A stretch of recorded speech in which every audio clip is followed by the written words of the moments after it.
Greetings and welcome to another episode of I Survived Youth Group in the 90s. I'm your host, Scott. And with me, as always, is my awe-inspiring co-host, Caleb. Caleb, how you doing tonight? Take the compliment.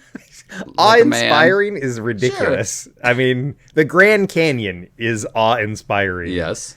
I am kind of befuddling is probably a better word. Anyway. Yeah, maybe after this intro I'll change my tune, but to me you're still awe-inspiring. Well, we're back again, of course, to talk about the experience growing up as youth group kids in the 90s and how that has shaped our adult lives.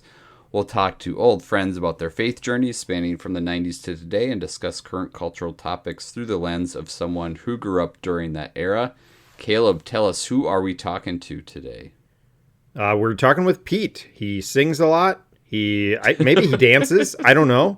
Maybe. Pete, do you dance? But he definitely sings a lot. He loves his music. Another person that I got connected to through kind of music-related conversations online, and this one specifically through another podcast that Joe and Reese from Old Christian Ska Bands run. And Pete joined the show. I had a lot of fun talking with Pete, just like some of these other people we've talked about. I got to know him before I was on your show because he and I and Brock recorded a show for your music podcast, and we immediately connected. So I was like, Pete, you got to come on. This would be great. Yep. But yeah, he made multiple music puns that were very well placed.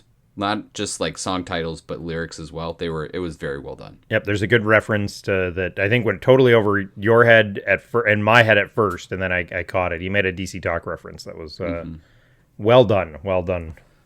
Yes, and there's multiple of those in this episode. Yeah. So sorry to assume it went over your head, but I think you're less familiar with the DC Talk discography than maybe some of us other people are. You're in the right. It is very safe to assume that everything goes over my head. So including that. No, he was a fun chat, just like a really jovial guy. And, frankly, I can't remember a lot that's changed or how it's changed. He's really just always been focused on relationships and, being there for people and creating that not only his youth, but also his adult life. And it was really kind of edifying and heartwarming to hear that part of his journey. Yeah. I mean, it feels like there's always been a focus on making connections with people through a different means. And that's definitely something that he still is kind of, I think it feels engaged with. And he's found different ways in which that happens. But that's always been a goal and kind of what he's been driving to. Mm-hmm. Yeah. Another thing I can remember is he had a little problem with the See You at the Pole event, which is something that wasn't really super important to us. I mean, I did it multiple times and I was excited to do it, but it wasn't this huge event. But he kind of talked about it as if, it was a little too performative for him, which was an interesting take an idea that I had never really entertained before. So that's an interesting part of the conversation too. Yeah.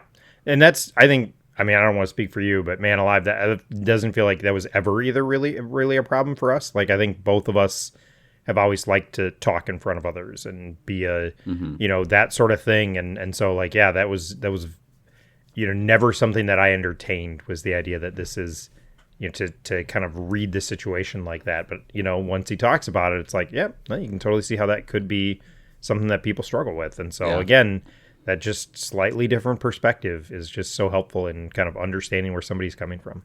Yep. It's just an angle we never would have understood at that age. So, Pete, thank you very much for joining us. Really appreciate the conversation. I really hope that it's not our last. To the listeners out there, if you're enjoying these stories, we would really love to hear from you.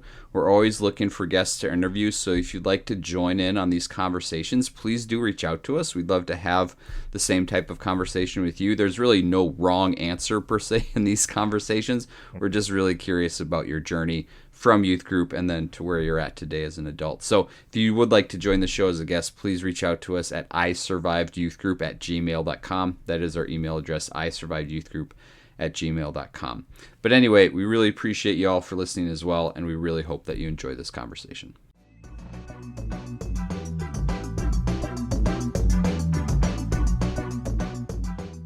I want to break in and quickly remind everyone that the views and opinions expressed on this episode of I Survived Youth Group in the 90s may not be held by or even approved of by everyone appearing on this episode.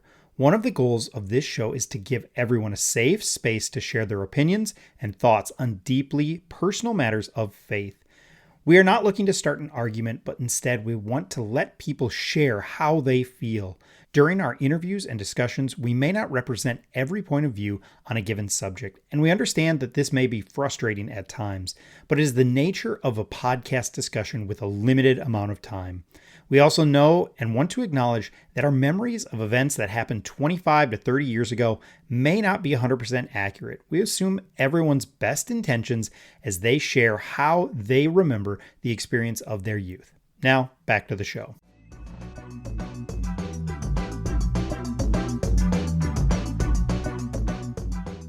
Okay, we are joined with my new friend and Caleb's semi-new friend, Pete. I'm really excited to talk to you tonight. Thanks so much for joining us, man. It's good to see you again. Oh, thanks, guys. I appreciate you having me on. I'm stoked to join the conversation today.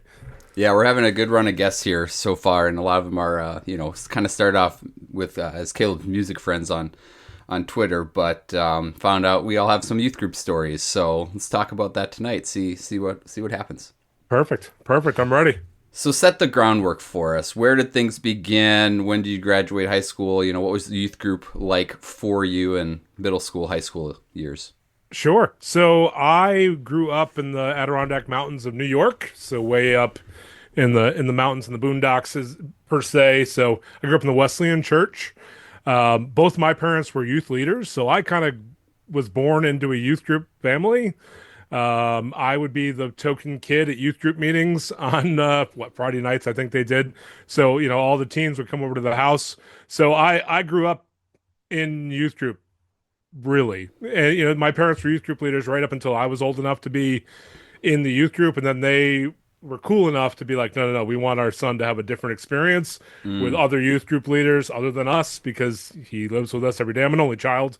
So, we're not going for the whole homeschooled. As far as our thing was not the deal. My parents were both teachers, but they wanted to really make sure I had enough influences outside of just the family, and influences wide ranging. So, but it was cool. It was cool growing up in that environment, because I got to see them as youth leaders and mentors to other students.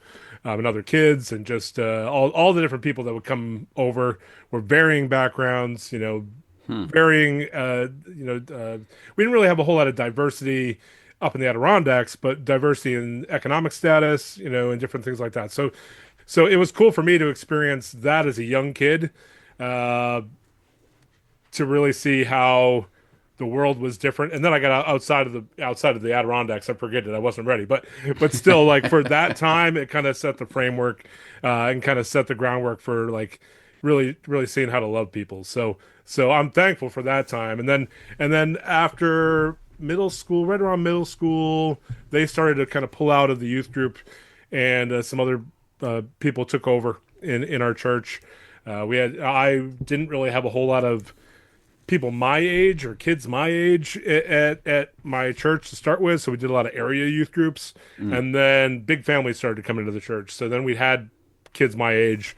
We had a new pastor that had kids a daughter my age in my same class. So then we could finally have our youth group again, in our church, of a Wesleyan church tradition. So we had different area meetings with different churches as well. So that was pretty cool. But that's my background. My background is a very small youth group, very small tradition in that way, and then kind of like a big gatherings. We do all these different big gatherings. Interesting. So by the time you were like prime time high school, junior year-ish, like was your own youth group, was it big enough to hold your own, or were you still doing the kind of that whole group thing around town? We did both. We did small groups on one night, and then we'd have a big multi-church gathering on another night. So that was pretty cool, the way they kind of did that because I get to know the other quote unquote Christians around town. We were in the mountains where you'd have one school for multiple towns. So you didn't, I didn't know the people. The people in my church might have been at a different school because we were kind of like on that borderline. So then I got to get to know some of the other Christians in my high school that way, through different groups like that. So, so I it was was going cool. to ask with the amalgamation of different groups, like, Yeah. did you end up having your same friend group in high school that were also Christians that were also at those gatherings?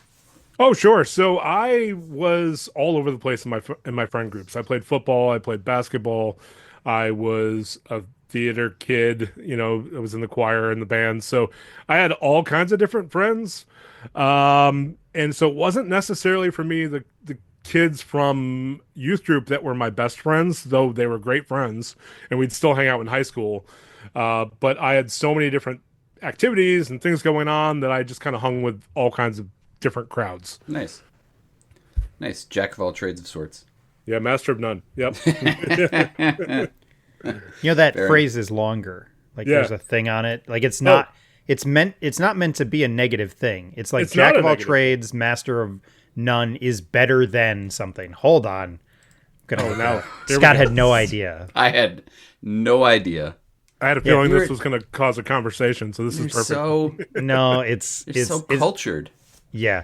but oftentimes better than a master of one. Yeah. There you Sure. go. So it's like it's meant to not like people think of it as a bad thing, but it's not actually a negative phrase. Good luck editing that. Me. Well, but I often see it as not a negative phrase because it's like you're a master of none, but that still means you got your feet and you're dabbling all these different things. Yeah, of course, nothing wrong with that. So there's no negative here. No, this podcast is very positive. I had never encouraging. heard of a Wesleyan church until Yeah. 2021 Wow. when we found ourselves at a Wesleyan church for about a year and a half. It was a church that was sadly dying, and we joined because it was probably the right fit at the time. Maybe it was it was like right at the beginning of 2021. So we were only there for like a year and a half, 2 years before it folded. Okay. I had never heard of it, and then we ended up at one for just a very, very brief time. Sure. Well, it's all the Methodist background too, so it's the Wesleyan and Methodist. Yeah. And then they kind of split off into the Wesleyan. Yeah, Because our church building still says it has the original placard from like 18 something or other, and it's the at that time the Hague Wesleyan and Methodist Church, but it's faded placard. We have all different signage, but they kept it up there for historical, Yeah. And you look up every now and again and go, what does that say? It's great. That's how This episode will come out after our friend AJ's episode. But AJ had this experience of having multiple denomination experience, but he did not list Wesleyan. So Oh, wow. He was not on that list, although it was a pretty extensive list. Yeah, it was. Well, So in our youth group conglomerations wasn't just Wesleyan churches in the area. We had Christian Missionary Alliance. I think we even had some Baptist in there. But if we went to our youth conventions, which I'm sure we'll get into later, those were all Wesleyan. But we'd bring kids from the other youth groups too because they want to go see Audio Adrenaline and Clay Cross and all these different old '90s names, 2000s. yeah. Well, what did in that scenario?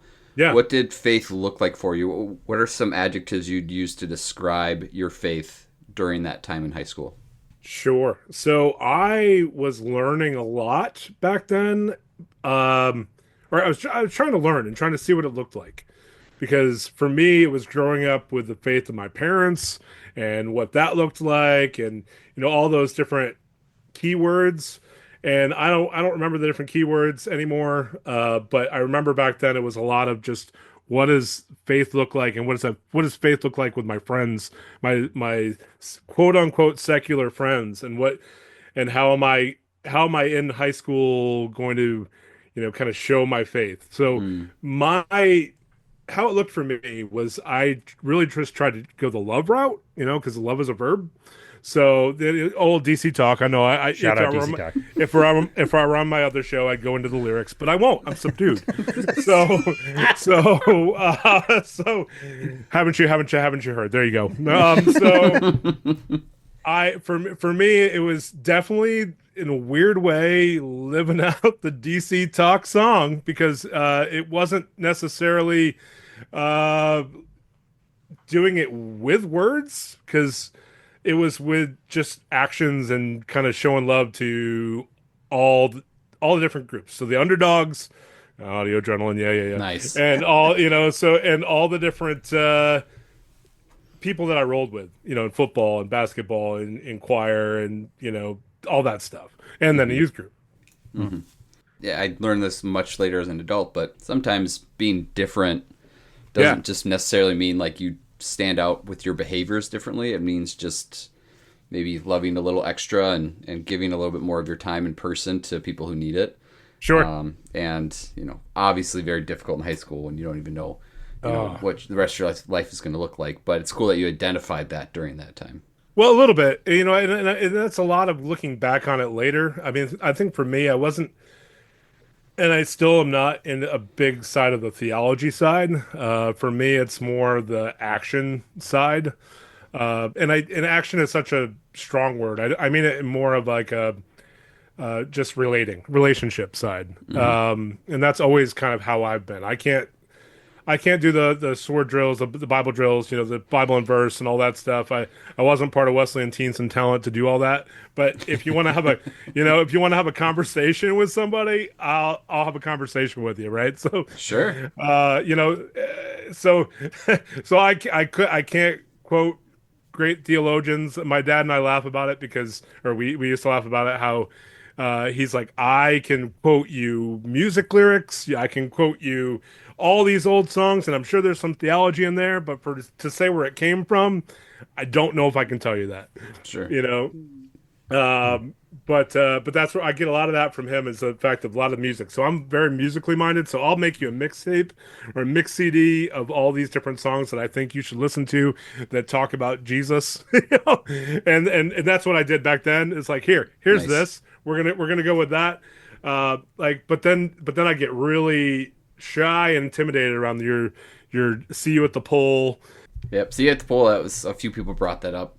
Definitely, we did it, or Caleb, at least I did it. I don't know if I ever did it with you, but like I totally forgot about that. There are all these little events that they had collectively happening at the same time, and now there's one probably for every day of the year. You can probably do whatever you have a celebration every day of the year. But all right, well, in that setting.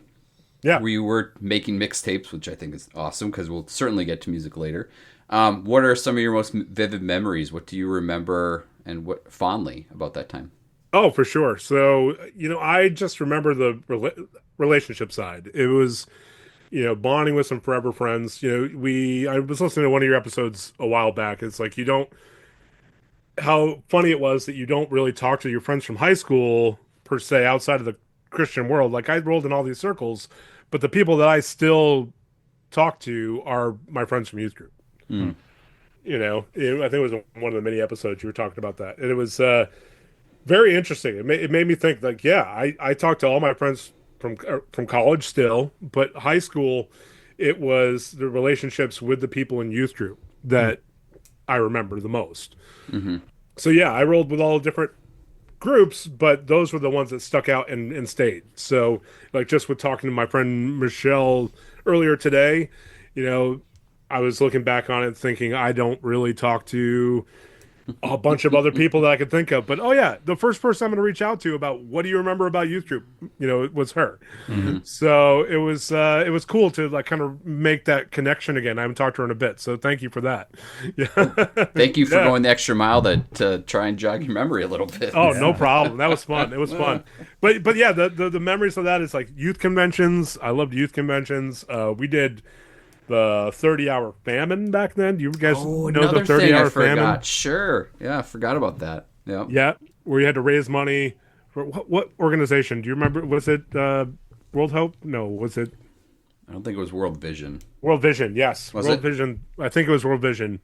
30-hour famine, and where you wouldn't eat for 30 hours, but you could drink what fruit juices and water and have water, and then you do like different different local mission trips, like you do community service and stuff like that. So that was a cool memory. I love that time. Then did you guys do human videos back in the day? You Oh bet. yes, of course. Yeah. Did you do Testify to Love by Avalon though?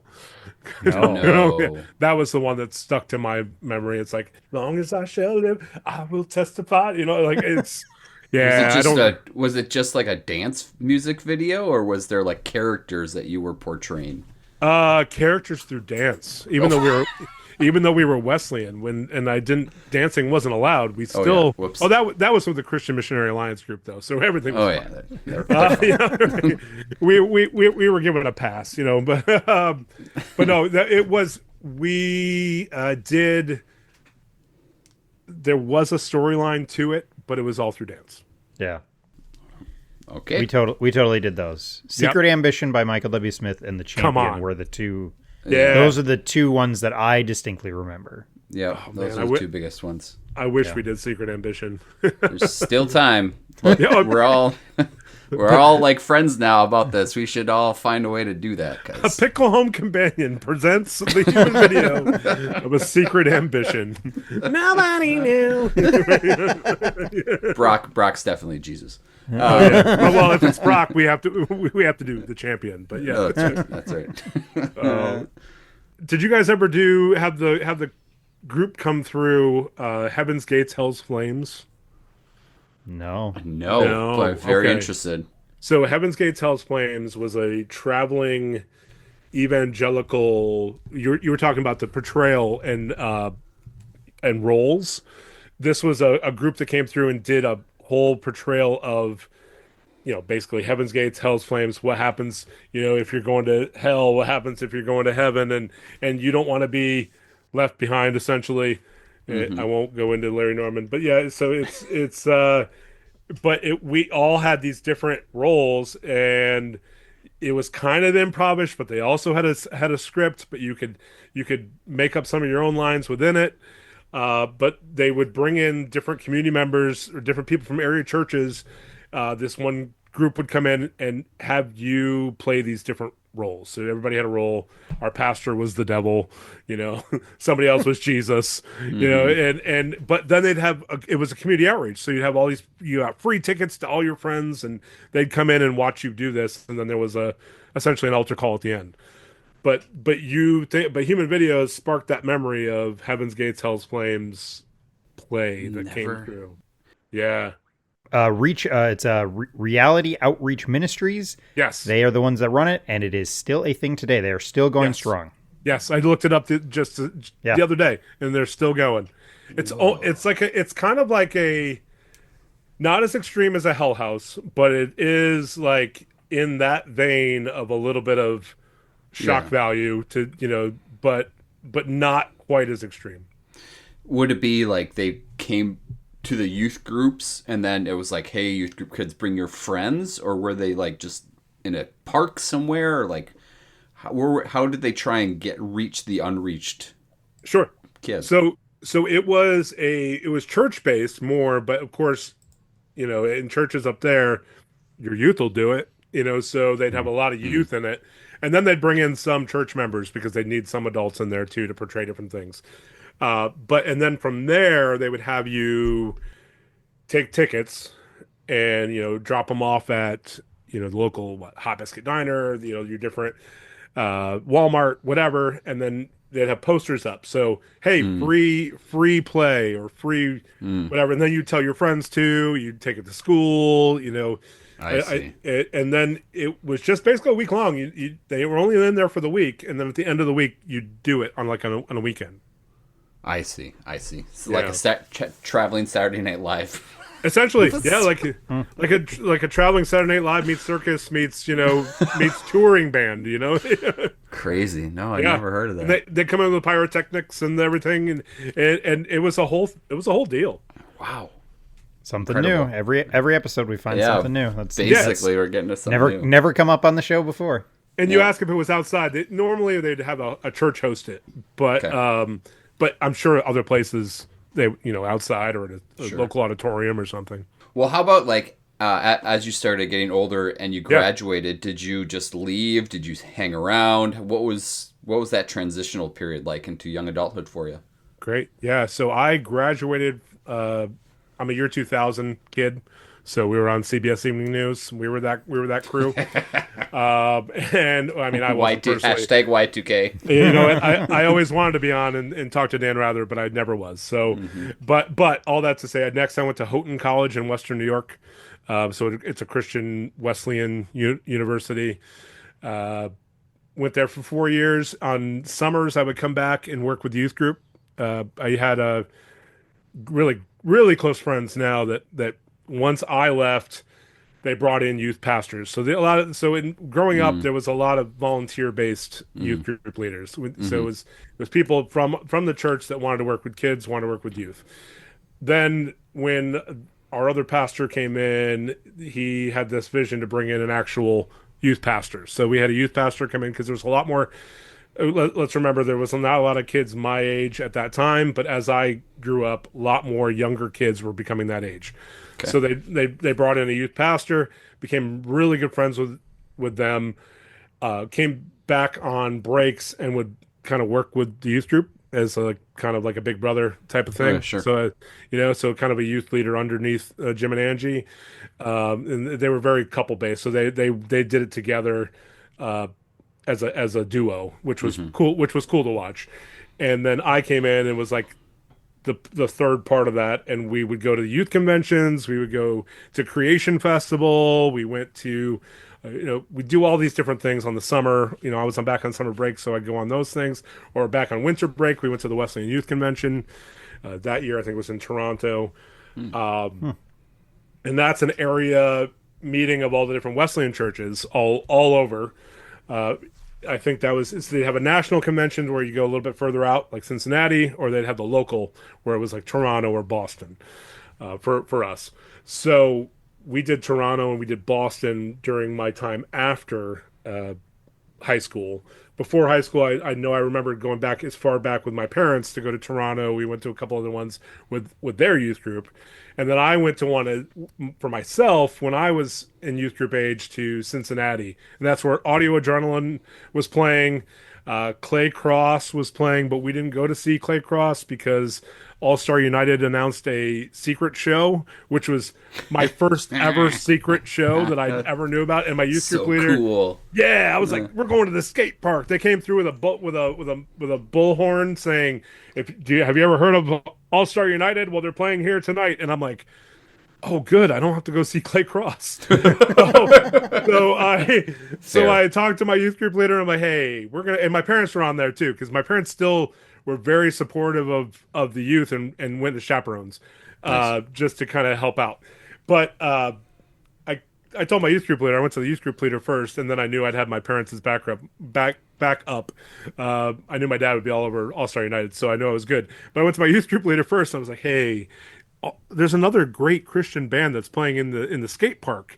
Can we go to that?" They're like, "Well, I don't know if you'll be back in time." And I was like, "Yeah, my dad will come be a chaperone if you need a chaperone."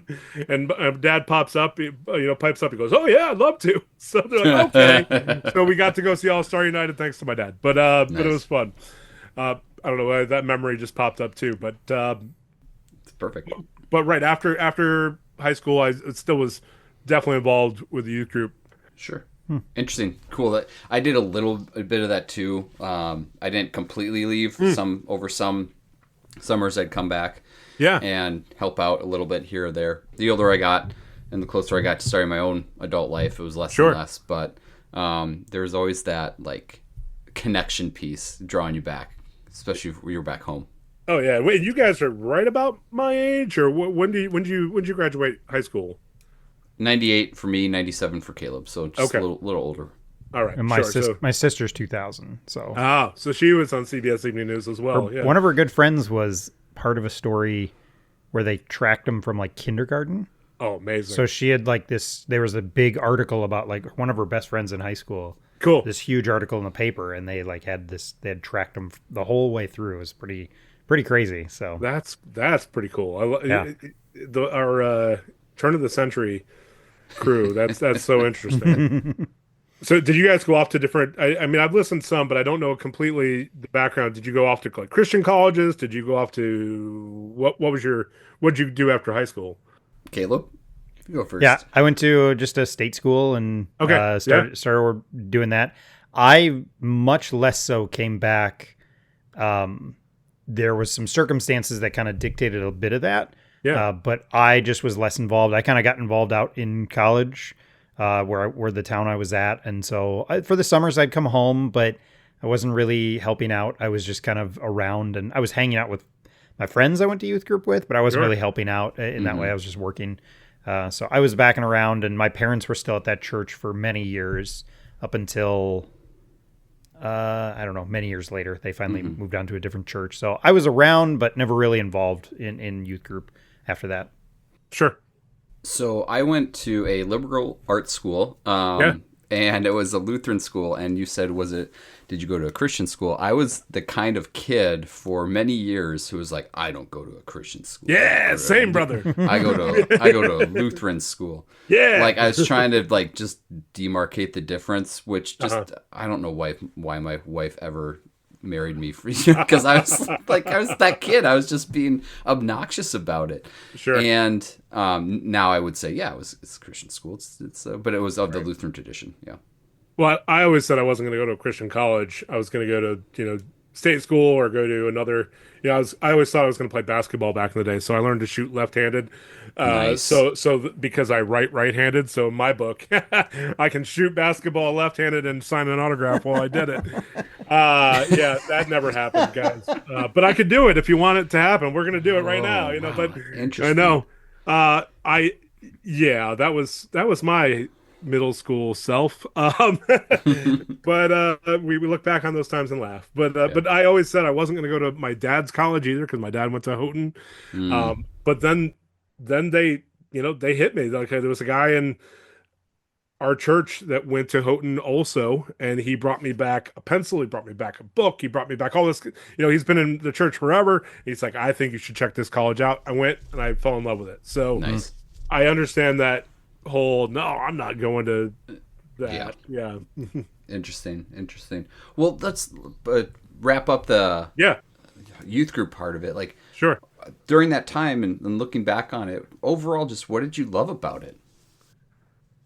I keep coming back to the relationships. For me, it was the relationships, friends that I've made that last for years, especially after high school. Even when I came back from college, I made friends with Jim and Angie that I've lasted forever. I mean, Jim officiated our wedding. Nice. They've been good friends of ours for years, even though if they've gone to different churches along the way. So the relationship side was huge for me. The music side also was huge because I learned a lot, like about Five Iron Frenzy. I learned about all these different bands that I necessarily would not have known about. My dad was very CCM oriented, so he had Carmen, he had Striper, he had Garmo and Key, he had all these bands, but didn't really know a whole lot of the next side of it. In a lot of like my generation per se, and then like took to it like glue. But it was cool to learn different things about the different music side. Now, you guys mentioned before about I don't know if you knew this as this, but Interlink. Have you ever heard of Interlink?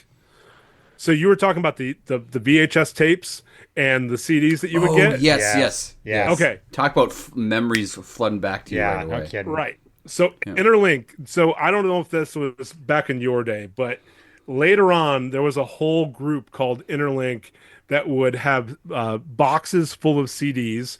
They'd have a DVD or VHS tapes with the music videos, and then they'd have one of these guys, which is it's a resource book.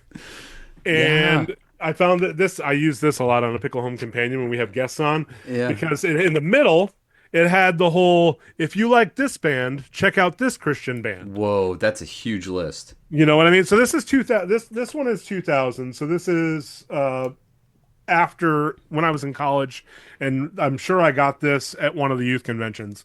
But they would have like for instance, if you like Avalon, check out Savage Garden. So, I mean, it's that whole. If you like this band, check out this band. What? Well, Yeah, I mean, I understand. I'm always first of all, that list looks humongous. Like it way is. too, way too many comparisons. It really is. And so you're gonna fail at most of them. But I'm always surprised. I say what because that comparison is obviously terrible. Sure, And right. I They're understand not the all concept great. though. No, no, not at all. But it's cool for me when I heard that part in your past episode. My dad used to do that long before all this. He'd go on Real Videos on CBN or TBN, and they'd have the Real Videos segment, and they'd have all those old videos. He'd VHS tape them, and then he'd show them at the youth group, and then they'd do like a Wow. rate a video, and they'd talk about the video, they talk about the song, and kind of he'd go through different songs and what do you think the message is of the song, and what do you think, how would you rate the video? So Steve Taylor, Meltdown, and Madame Tussauds, like Yeah. all these different things. So to see that from way back then, and then see this group like Interlink take over and bring that to the mainstream and like give out CDs that you should listen to was so interesting. Your dad was a trendsetter, dude. Yeah, man. It was pretty cool. All right. So very quick dad story in a youth group. He was a Sunday school teacher too. He one time took Joan Osborne's "What If God Was One of Us" Oh yeah. and had the lyrics, and they talked about it. And we had a missionary kid that was in town on the summer because we had local missionary, and she had many different grandchildren, and they all were missionaries. I mean, her kids were all missionaries, grandkids were all missionaries. So the three girls came back, and I'm sitting there in his Sunday school class, and they ripped him apart about playing a secular song in a Wesleyan church, and then he just sat there and laughed the whole time. So they're like, if God had a name, what would it look like? And they were just appalled Right. that he would bring this song up. So that Very, very offensive. yeah, very offensive. Yeah. Wow. Interlink. Your dad- Interlink is Interlink Yeah. is still a thing, and Still going. Yep. the current episode or the current issue has Toby Mac on the front. So you're showing DC Talk. He's Yep. still on the cover Gosh.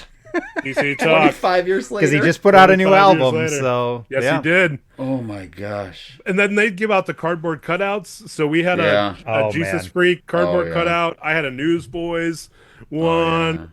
It brings me back. And then in youth group, you'd have all these different contests and games to win the cardboard cutout. Yeah. Yeah. Bring it home for a week or whatever. Bring it on. Well, I think my DC Talk one is still in my childhood In your bedroom. Yeah, I think it's in the closet. I'll have to look. That's amazing. Not creepy at all as DC No. Talk watches you sleep. It's kind of comforting, actually. Amazing. Just between you and me. It's just, we'll cut that out. Don't worry. No, No. Song reference. Song title reference. Just between you and me. Oh, dang, dude, you got all of them. Keep it in. Keep All it right. in. Oh, we're keeping it. All right. Twist my arm. Lots of similarities, though. Like we had all these same, experiences with videos and Yeah. getting exposed to new music that way, that kind of stuff. Just sounds like your dad was doing it way before everyone else, which is pretty cool. So It was cool. It was cool to look back on for sure. yeah. So fast forward now to today. Like overall, how are things different, or is it more similar? Is your faith different than it was, and how so? So I think for me, I haven't steered away from the faith. I haven't steered away from, being a Christian. But I haven't really had time to attend church lately because of the nature of my job. I used to, for a short time, I was an elder of a local church. And I burned out on that because I had to become too quote for me, this is not for everyone, but for me, I kind of burned out on it because I had to become too judgmental, and I knew I had my own stuff going on, right? I mean, whether big or small, it just, it wasn't necessarily big stuff, but for me to judge somebody else when I had my own stuff that I know I've messed up at, I was kind of convicted on that, and just kind of, and I didn't do a lot, I hadn't, thankfully didn't have to do a lot of that, and there was a whole council of elders per se, but I kind of struggled with that, and with the fact of having to do that side. So I kind of got out of that. My dad got sick around that time too, so I stepped away to kind of be with him a little bit more before he passed away, and so it was actually turned out to be a great thing. But then COVID hit, and then so a lot of churches, obviously we weren't meeting. And then after that, I got another job where I work, kind of Sundays and weekends and whatever. So to say I'm attending a church, I can't say I am, but I definitely still ascribe to the teachings of Christ. I still go that whole love side, try kind of that treat others as you want to be treated type of thing. Like I'm still there, but to go to a building week after week, that's not where I'm at now. Sounds like some circumstance have kind of led you that way, and yeah, COVID certainly didn't help. Church was, I was fortunate enough we don't go to a big church, but they managed to figure out, okay, we'll do the sermon, we'll essentially record the pastor practicing the sermon, we'll post that, then we'll throw some videos of our worship team, and that'll do for a while. And that's what we did. And we had tortilla chips and orange juice for communion every morning. That's every Sunday morning. Nice. And what's a Mountain Dew and Doritos, huh? Yeah. And but for a lot of people, that time was that time to pause and have it not be part of their life kind of showed that, like, hey, I can still believe and practice, but maybe not go to church in the same way or commit in the same way. Right. So. And for me, I'd always been involved all the way through. So I was youth group leader after college. We were I was in a family that we were there anytime the doors were open, right? So we were there on Wednesdays, we were there on Sundays, we were there at youth group. We were highly involved. And then when I went to college, I became highly involved in the church there. I went back actually to work so I went home for 3 years when I got sick for a little bit, and kind of came home, was highly involved with the youth group with Jim and Angie, to kind of go back to your other question. So that's where we bonded, and I was with them every week. And then I went back to Houghton College to be a resident director of a men's dorm there. So that kind of is a 24 hours a day, seven days a week youth group. In a sense, really. I mean, if you, it's an outer term of it, but you're with 110 guys all the time. That's to kind of put another side of my story in there. So I did that all the time, and then once my contract was up, I was engaged to my now wife. She moved to Massachusetts because her contract was up at the college. That's where we met, and we knew each other in college, sort of, but we didn't really know each other in college. And then when we went back to be staff members there, I was like, hey, I know you from college. Hey, let's hang out, because we're not other people that aren't students in a small Christian liberal arts community in the middle of nowhere. So we hung out, and then we long story short, started dating. Then we got married. Well, after I was done at Houghton as an RD, and then I moved to Massachusetts, in Rhode Island, where I am now, and and that's when I kind of stopped being involved as much, and be more of an attendee than,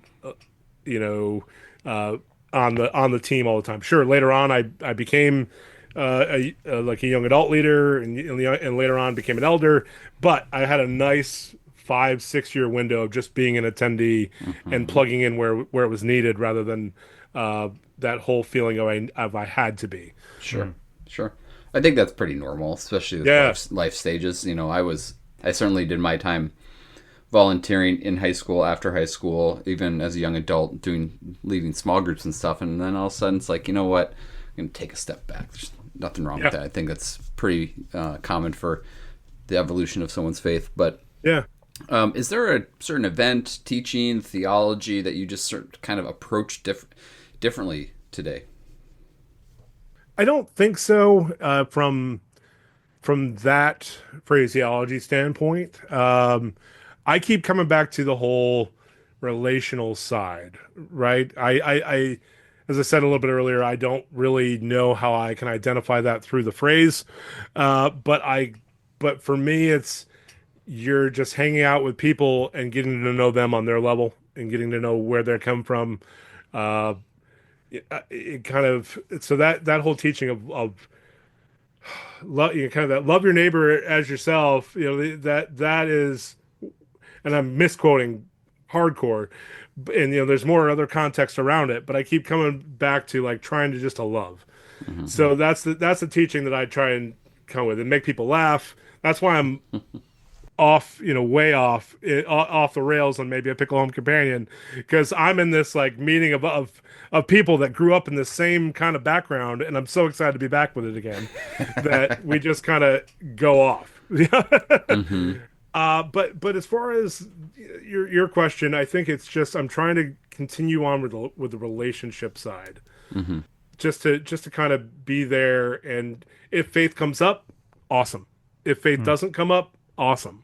But kind of trying to, and I fail at this, but trying to live it mm-hmm. rather than preach it. Mm-hmm.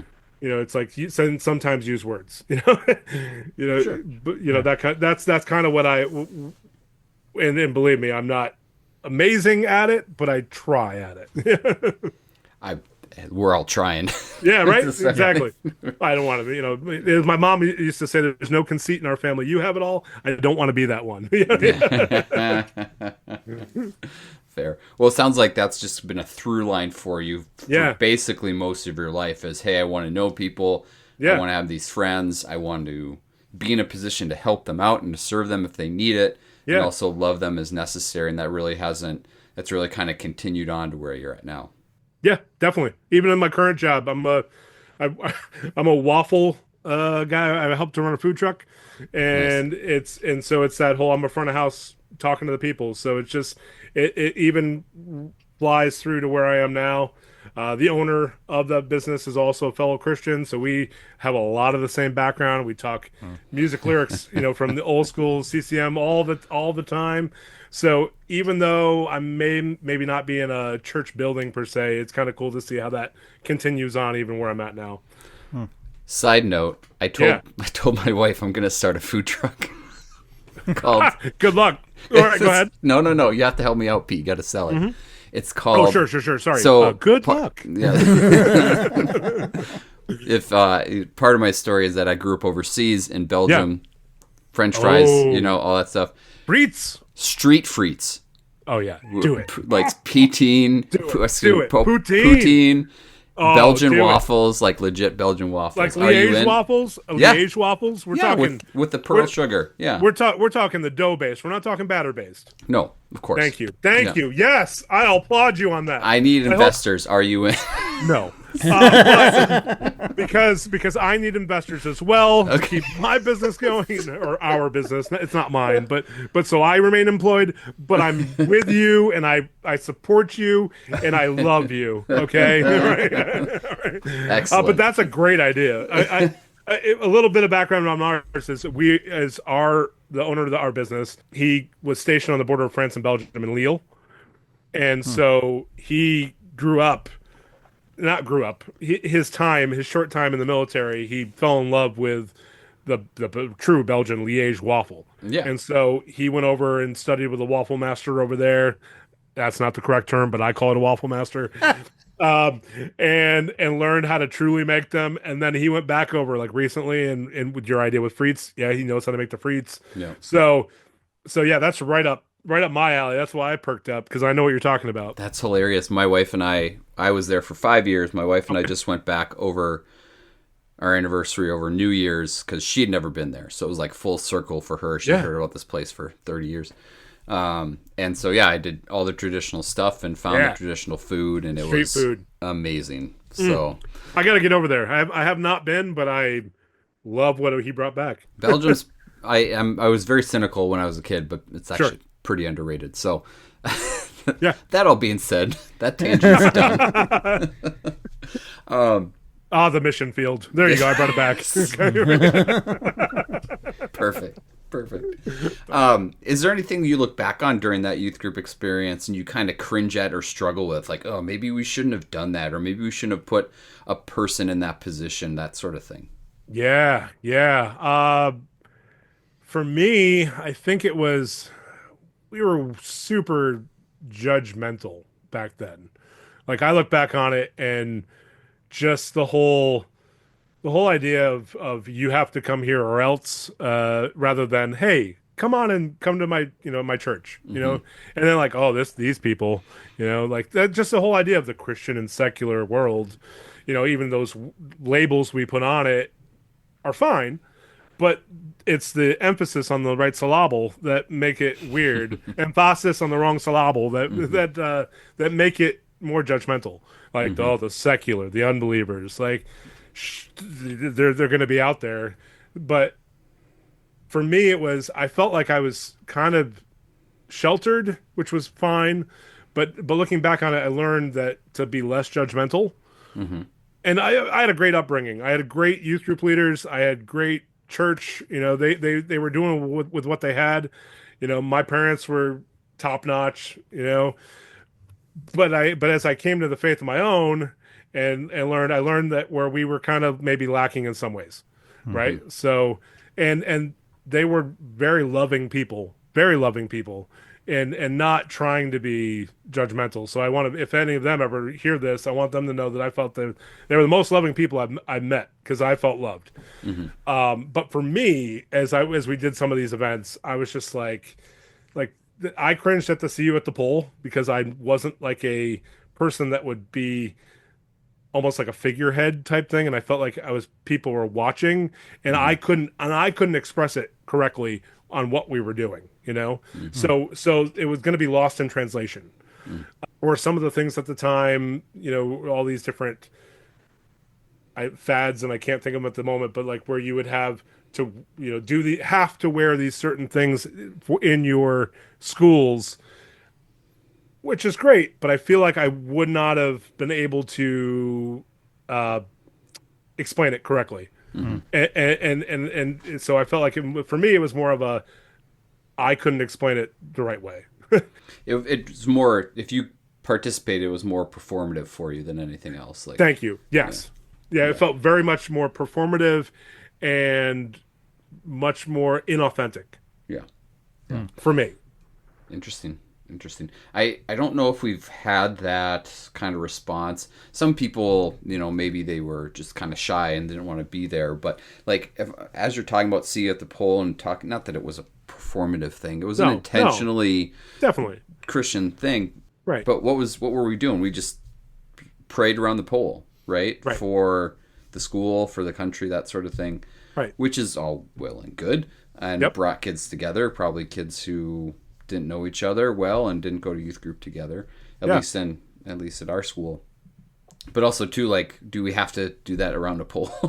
Right. I mean, the imagery maybe means something, but also I can see as you're explaining it how it might feel inauthentic and kind of a lack of connection. And I definitely feel like I prayed for our school. I definitely feel like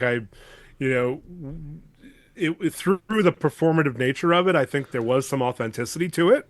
But as I look back on it, it felt like it might have missed the mark for what we were trying to do for it. You know what I mean? Like it was very much you have to be here because I feel like there was more pressure on it than was needed. Just because you need to be the figurehead for for Christ out there among your people. Yeah. And I know that for me, growing up Wesleyan, and then we kind of jived with the Christian Missionary Alliance, which was a little bit more Pentecostal-ish, not really, but more of that side, at least for our side.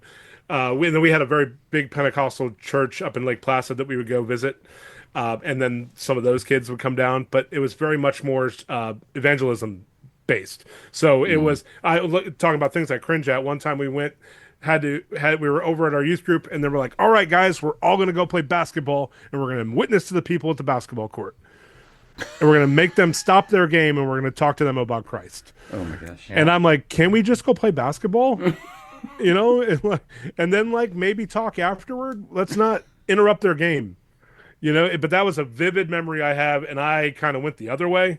I kind of was like, all right, as they started to stop the game, I conveniently kind of left and went back to the church because I'm like, I don't want to be part of this. Right. It was the cringe. It was very cringe. I mean, that was only one time, and that was an outside group of people that weren't necessarily part of that youth group that were kind of coming in and doing it. But you talk about cringe things from the past. Yeah, I don't.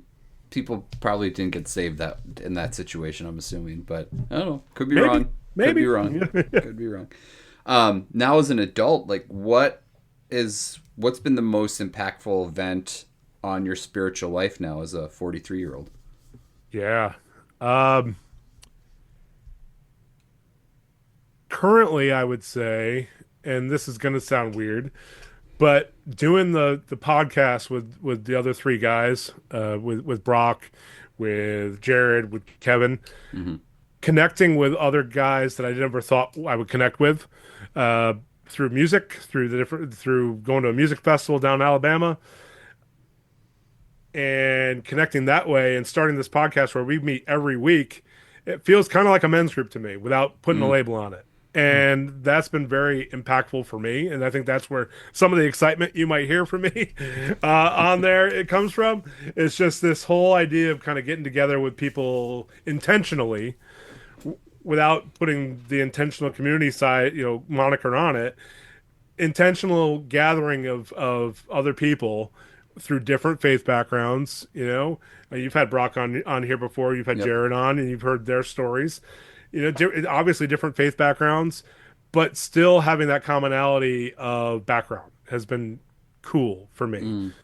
And also another impact is, kind of working with different, my boss, we started off as friends, and then I kind of came to help him out of the business. So he's still been my friend. Having him in there and just kind of, talking fellow believer type of thing. I think those are probably my most impactful at the time currently, and then still going to music festivals. So we still go to Furnace Fest. I'm still living my old school. I was in a mosh pit, and I was like, "Wow, I'm over 40." Oh, I kind of stepped in and I got in there for a second and went, "Oh, my back, nope." So for me, still going to concerts.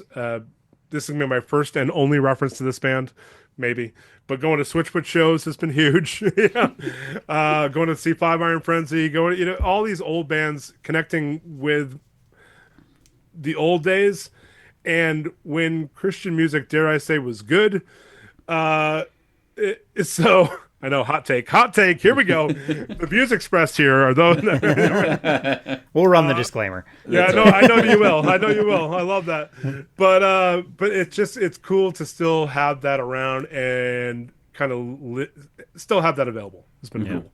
So one of our questions is like, how do you relate to that's music of your youth? Because obviously all these people that Caleb has found online, it's a lot of interconnections with music. And I still listen to this music, especially doing this and talking with people and doing some of Caleb's episodes. Caleb forcing you to come onto a stupid show. Yeah.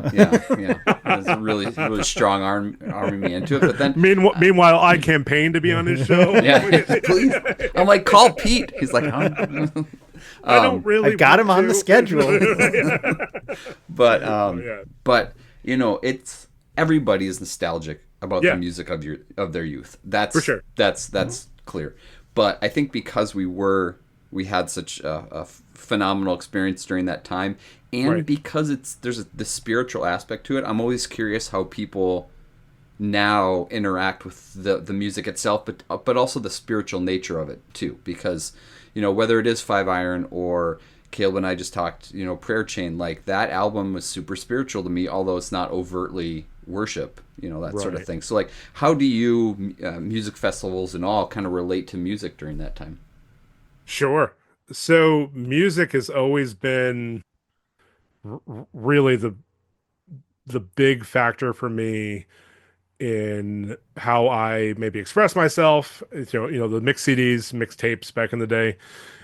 how I relate to others, how my vinyl collection. Brock and I always go back and forth about our vinyl collections, so it's how it's that relational side, right? It's music has always been a gateway for me to talk about, relationships. So and so music, especially in that time, I was a shy kid, believe it or not, back in high school, and I started to come out of my shell like right at the beginning of college, and or right at the end of high school, right at the beginning of college, and a lot of that was through Kingdom Mountain Music Festival, Creation, all these different things, going to see other people outside of my small community, and learning that we had commonalities. So, and not being afraid to talk about Five Iron or who's the latest lead singer of Newsboys or all these different things. And at that time, and I'm not even talking recent, I'm talking about like when Peter Furler and John James, Yep. So we're taking it back. But music has been kind of like a true cornerstone for me. And that I get that from my dad, growing up with his record collection and his watching TBN real videos. We didn't watch TBN everything else, but we watched TBN real videos. And just it was he instilled in me the whole idea of how there's great music out there that's not just I'm trying to find the right way of saying this, but there's some really great rock and roll music out there that also reaches people for Christ. Yeah, So- it's actually so- well done. Yeah. Yeah, and how it relates now. I mean, there's a lot of great stuff out there now, but I just don't relate to it now. I don't relate to what they're putting out, and there's a need for it, and it is reaching people. But I feel like for me, like the 80s, 90s, early 2000s era was the best era because it had a wide range of musical styles. Yeah. And it reached a wide range of musical influences and what people were into. So that sticks with me because it just still rings true. Cool. It's interesting how your church experience and kind of how you relate to kind of Christianity today there's that through line of relationships. And Jared, who you've referenced, was on the show. I was talking to him off air after something me and him recorded, and he was talking about the idea that like what a blessing the internet is. Yes. In the sense that like he doesn't feel like he can connect. Sorry, Jared, if I'm saying too much, you can shut me up. But he doesn't feel like he He'll be fine. I'll necessarily take the connects blame. with his neighbors. But now he's got this relationship with you and Kevin and Brock, and he's found these people that I think he can kind of have these connection points with. And that is a pretty amazing thing because you're in Massachusetts, Jared's in South Carolina, I would say. So I'm in Rhode Island. He's in, but no, you're right because I'm 500 feet from the border. So you're correct. And literally 500 feet. I see the sign if I look out the window. But yeah, he's in North Carolina. Brock's in Oregon, and Kevin is about an hour and a half from me in Massachusetts. Yeah. So it's just so cool that you guys can still get that, like the things that you seem to, and if I'm wrong, I apologize, but like the things that you seem to get out of that Christianity or the religious experience, like you're finding ways to do that.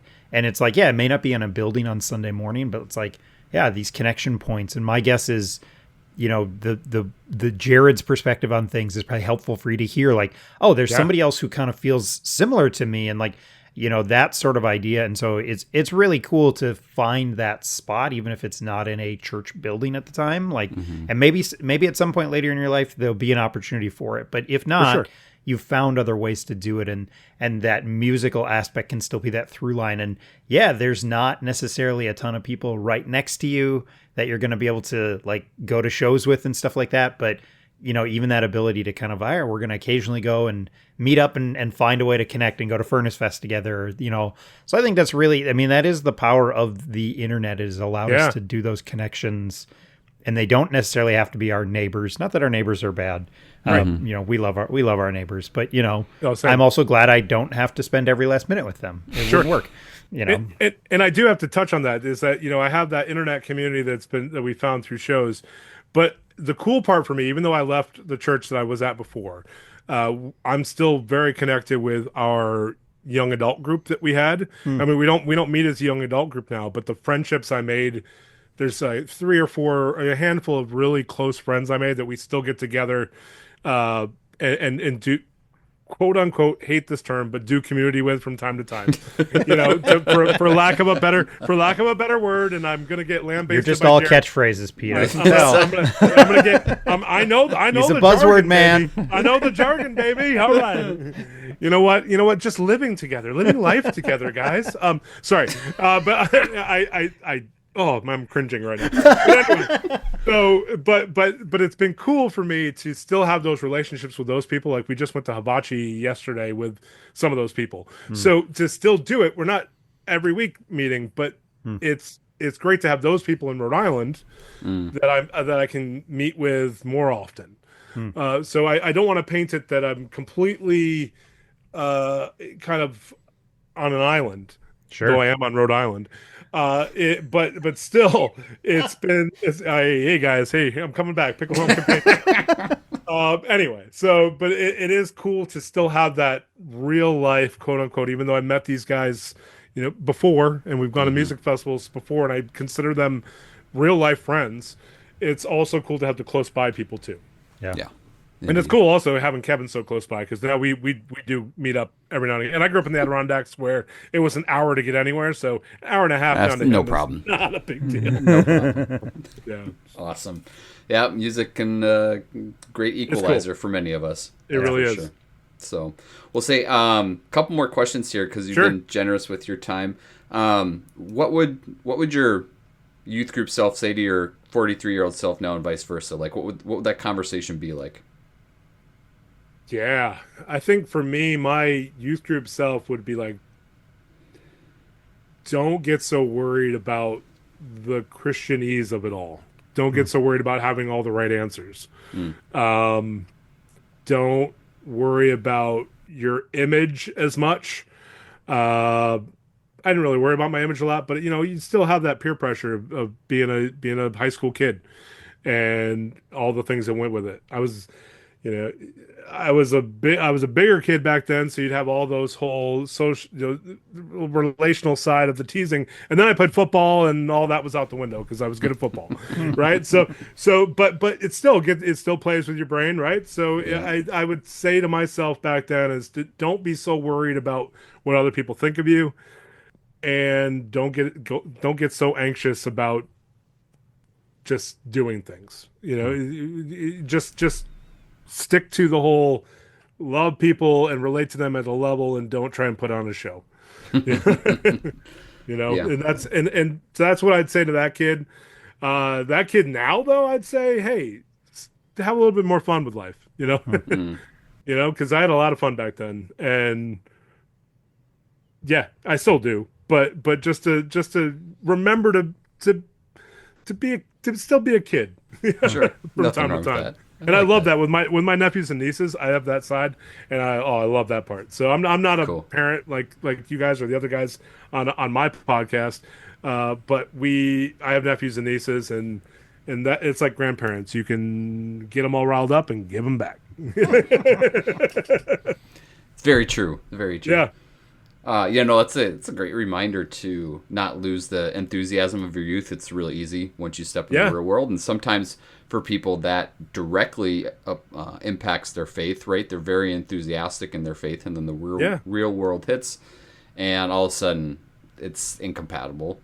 For sure. But you found a way to kind of maintain it through the time you spent with other people, being in their lives intentionally, and then having this men's group. I love that you called it your men's group. I know. And isn't it weird? I'm jealous of it. First time I've ever. Wait, you have a men's group here? You mean you? Are we a men's group now? You are. Well, now that I'm coming on all the time. No, where 2 or 3 are gathered in my name. Amen.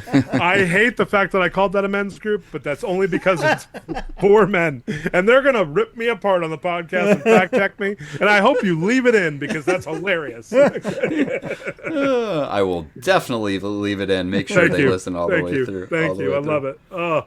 Well, my men's group. I love it.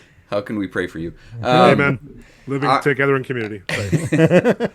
Overall, how do you think 90s youth group contributes to the person you are today?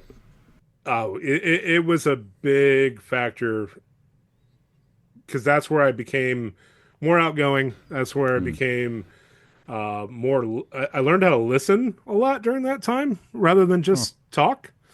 I don't really have a background for that, for explanation for that, but I learned that about myself is that I would kind of just listen, and I tell myself to listen and not talk so much. So I try to remember that. So that helped to pave that.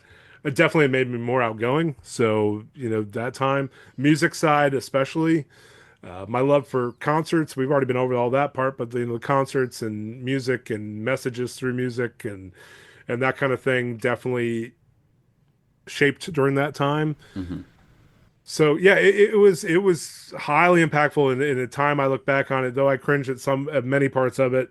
I look back on it very fondly for just the relationships that were built along the way and the friendships that I have now that are long lasting. Even after my time in the 90s, this would have been in 2000s, but like I said, I keep coming back to my friendship and Angie. Like they've been through it with us through all the highs and lows, and those are the friends that I would not have found if I wasn't involved in the youth group or friends like that. I'm sure there would have been other friends. That's not it, but like the friendships that I made here were directly because of youth group. Yeah. Yeah. We'll always have a long lasting impact on those relationships. Right. Yeah. That's awesome. For sure. Well, last summary question that we haven't asked. This has flown by. I know, it really has. We're cruising. Are you sure you don't want to keep going? Well, you've heard to one of our episodes. We do need 2-parter.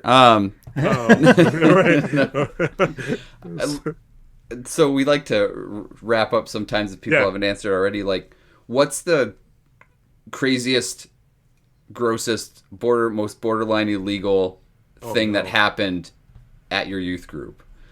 Either, I mean, you've been involved for a long time, so we'll take answers whether as a student or as a leader. And I'm also curious because we found that some of these answers are very regionally dependent. Yeah. Oh man, I wish I had. I mean, I have all kinds of resident director stories. The pranks, the pranks there, because I had so I have Crohn's disease, and so a lot of the medications I was on for that have kind of wiped out some of those memories, weirdly enough. But so that's why I ask other friends, because they'll come back. They're not gone, but it just takes me longer to think about them. So a lot of the memories that I can think of are times when I was in RD. But way back, man, I don't know if you ever... Woo! Okay, so Hosehead Wrestling. Have you ever done Hosehead Wrestling before? No. Am I going to regret? No, you're not going to. It's fine. It's fine. It's like... I picture it like a bank robbery meets a tennis ball meets... Because you put a I'm hopefully a clean pair of pantyhose over your head. Okay. All right? And you put it over your head, but there's a tennis ball in one of the feet.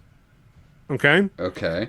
Just to set this up. So, and you go around, like, whip your hair back and forth, and you go round and round and round. There's 2 of you. Sometimes, if we're getting crazy, there was 3. Okay. And it was like almost like a Thunderdome. And you're just like going around and around and around and around and around. And the whole goal was to have the 2 tennis balls meet and like get caught together, and whoever would rip the pantyhose off the other person's head first won. I see. Okay. But we are playing with a bunch of dudes, preteen guys, and then they had the great idea of let's put preteen girls in there too, and I collided once with one of my friends, and I think I gave her a concussion. I don't remember. Oh my gosh. So I don't remember if that was the case. Maybe I got the concussion. That's why I can't remember. but we had great times, and it was just around, and you rip it off, and that was fun, man. But when you really got into it, you can't really see as you're going around and around. And so you're getting closer and closer and closer, and if people aren't paying attention, you collide. So it definitely, there was some injury that happened there. Yeah, like tennis balls to the temple. Like tennis balls. Yeah, right. That's gonna hurt. Even if you're physically further away, you're still gonna hit. That feels like one where if I showed my 8th grade son, he would do that with his friends. Well, you're in luck. There's videos online, and I just, again, this is kind of what I'm starting to do. I just Googled hose head wrestling. Yeah. And I found apparently a free student ministry resources website. Oh, yeah. And this is their pitch for it. This is a good idea for an upfront game. Yeah. So they're pushing this as a way to do it.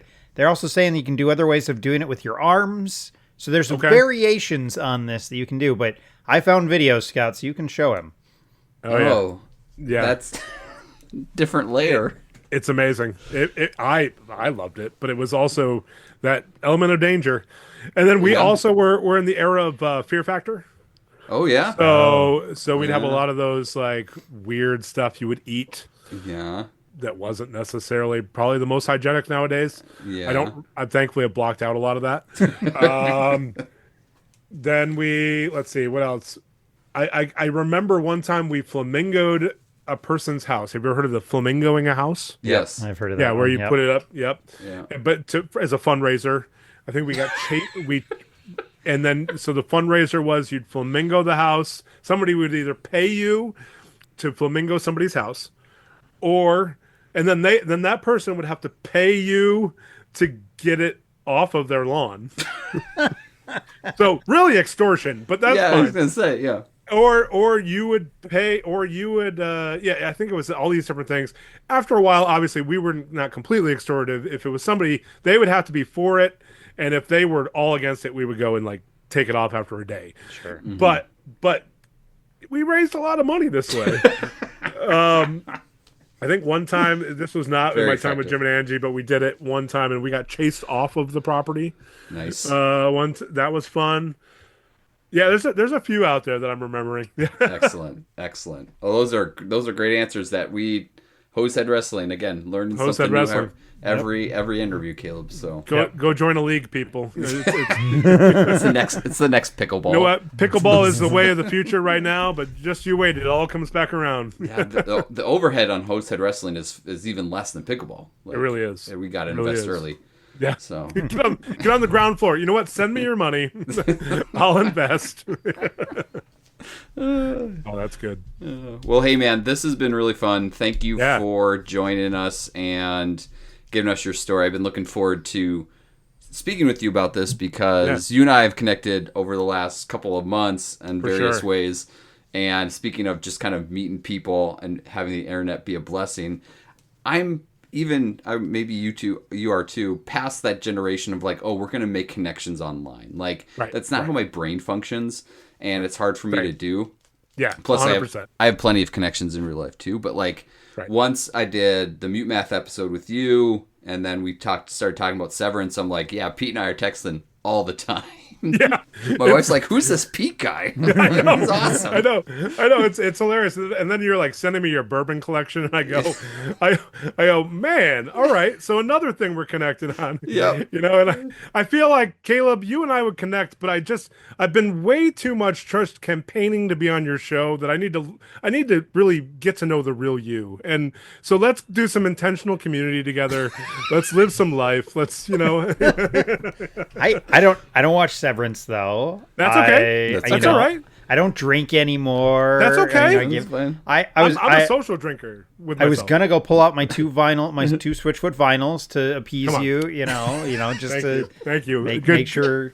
Make sure you knew how much I cared. I was going to bring out my 5-iron to show that I have the vinyl box set as well. Yeah. I had the dumpster. Yeah, right. I do. And have I the love your dumpster. Funkos on the back there. Like it's good. We just happened. I happened to be on the Mute Math episode before I was on an episode with you, and then that could have been us. I'm working on setting up a bunch of my action figures need new stands. Awesome. That's what I've been working on in between editing podcast episodes. I love it. This is what I do with my free time. Right, but I have loved. All joking aside, I'm past the age of connecting with people in like internet chat rooms and going online to connect with people. So the fact that we're even connecting like this has been very cool to make all these new friends. We joke about it on our show is that we're in this small niche podcast community and we're all on each other's shows and we're the ones that listen to each other's shows. I mean, yes, there are other people outside of that, but even if we have all of us, we're doing it for each other. Yeah. And it's been cool. It's been really cool. Yeah. Well, that being said, we've talked about it multiple times, but just to reiterate, like, where can people find you online? What are these projects that you're doing? Yeah, for sure. So personally, you can find me on Instagram is mainly where I'm at. It's at Hutch Daddy Vinyl. I added the vinyl because my old radio nickname was just Hutch Daddy, and people without context are like, "What is that?" So I added vinyl to make it less creepy, even though it wasn't creepy at all because it's the old '60s. Hey, Daddy-O, all that stuff. Sure. For the old radio moniker back when I was in radio. But so at Hutch Daddy Vinyl, so I have to explain that just because it's funny.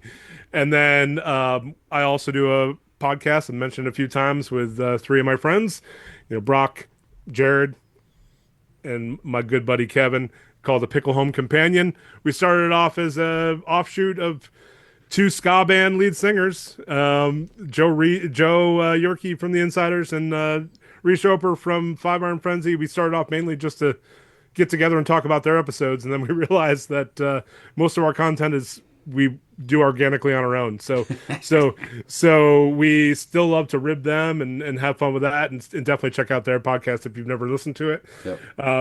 But we just have fun together, talking to different musicians. Even we've had quite a few on, like this week. By this time it'll be long past, but go back and listen to it. We have Mikey from the Huntingtons coming on. So Michael from the Huntingtons, and we've had Goaty Hook. We've had all kinds of different guys on. So it's been cool just to talk to people from my childhood that I've always wanted to talk to. Now we have an avenue to do that. And then just even if it's just the 4 of us getting together to talk and do our men's group, it's been great. So, oh goodness gracious, I can't wait to tomorrow's recording to bring that up. Excellent. But that's mainly what I'm doing right now is those 2, and then eventually we're gonna do a little Severance podcast.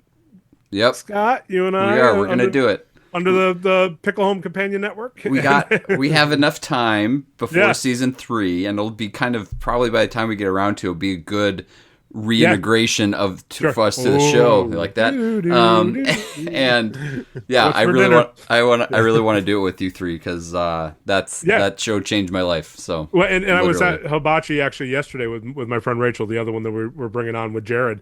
And she's like, "When are we going to do this?" So she's excited too. So I gotta organize it. So it'll be fun. No, it'll be fun. So maybe that, and then Brock and I always laugh about how we might do a Mute Math podcast, but we'll see what happens.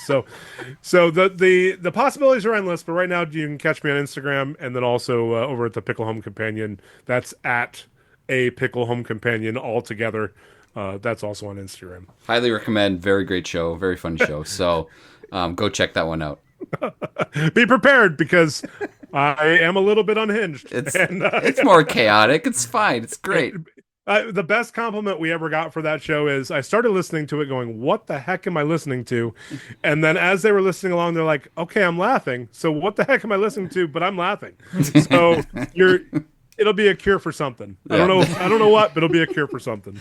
You don't know this yet, but you need it. You'll realize it when you listen that you need it. So it's so fun. So fun. And the guys say hello, by the way, as well. Anyway, Pete, thank you for doing this. Really appreciate this. Hopefully it's not the last time we have you on, but I hope not. Be well and take care. Thank you for joining us tonight. I appreciate you guys. Thanks for having me. This has been a blast. You're welcome. Awesome.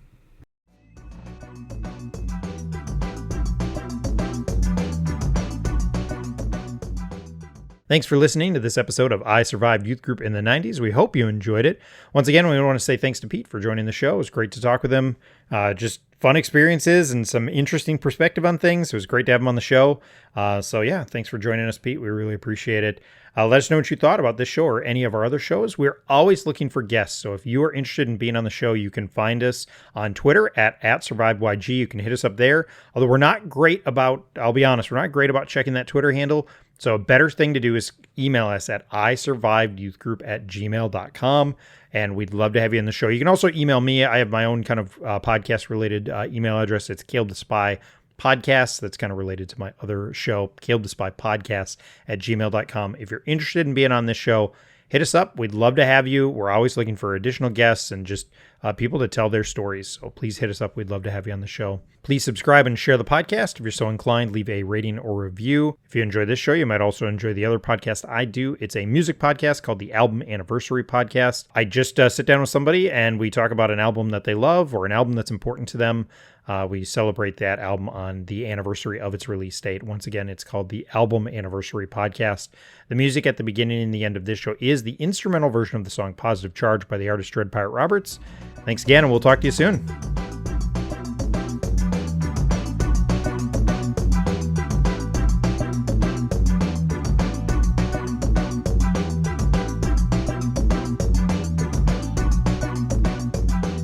Dang it, I'm not going to be able to look at all. Oh, hold on, I am almost there. The original version, hold on, son of a gun. Do you need your kids to teach you how to use the internet? Yeah, internet HTTP :// What's the full phrase? God darn it. Web crawler. Full quote. Go to GeoCities.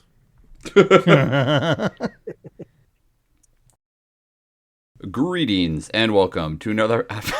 That one was really done. That was really bad. You like really laid into that. Yeah. Patreon exclusive. 5 seconds. All right, start over. I'm sorry.